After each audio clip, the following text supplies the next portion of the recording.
Мадуро предстал перед судом. Протесты во всех провинциях Ирана. Путин ударил орешником по Украине. Вы смотрите новости с еженедельного митинга у посольства России в Лиссабоне. Сегодня суббота, 10 января, 14:30.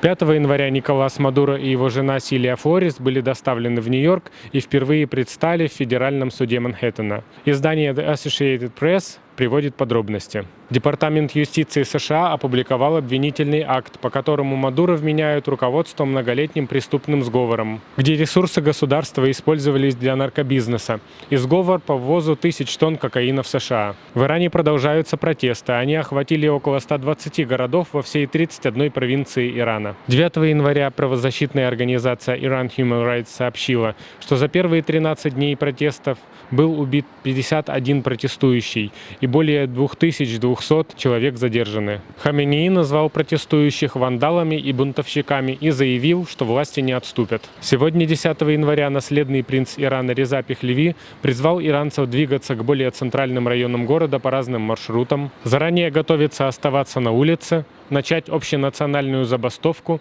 и обратился к части силовиков с просьбой замедлять и нарушать работу машины подавления. Сегодня также издание The Guardian сообщило, что уже около полутора суток интернет в Иране отключен. Около 90% интернет-трафика исчезло. Сообщается о блокировке международных звонков и проблемах с мобильной связью. Иногда даже глушат Starlink. Предположительно, в этот раз власти сделали белый список сайтов. Похожий, как мы рассказывали ранее, делают в России. Госсекретарь США Марко Рубио поддержал смелый народ Ирана. Совет Европейского Союза выразил солидарность с народом Ирана, который требует лучшей жизни, свободы и достоинства. А завтра, 11 января, с 12 до 17 перед посольством Ирана в Лиссабоне по адресу Хуа Ауту Дудуке, 49, иранцы проводят акцию в поддержку протестующих в Иране. 9 января российская армия ударила по Львовской области баллистической ракетой средней дальности «Орешник», летящей со скоростью 13 тысяч км в час и способной нести ядерный заряд. В этот раз ядерного взрыва не было. Кажется, это похоже на испытание. В связи с этим и с протестами в Иране хочется вспомнить партизан и движение народовластия Вячеслава Мальцева, о деятельности которого можно прочитать в телеграм-канале «Революция»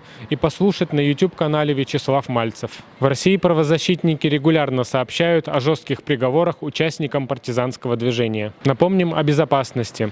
Оппозиционный активист Артем Тамаян в соцсети X раскрыл очередные фишинговые схемы ФСБ. В этот раз это сайты несуществующего движения «Свободное Прибайкалье» и «Слей оккупанта», где собираются контакты противников путинского режима. Россия не их собственность. Если вы хотите, чтобы изменения в России произошли, делайте свой вклад.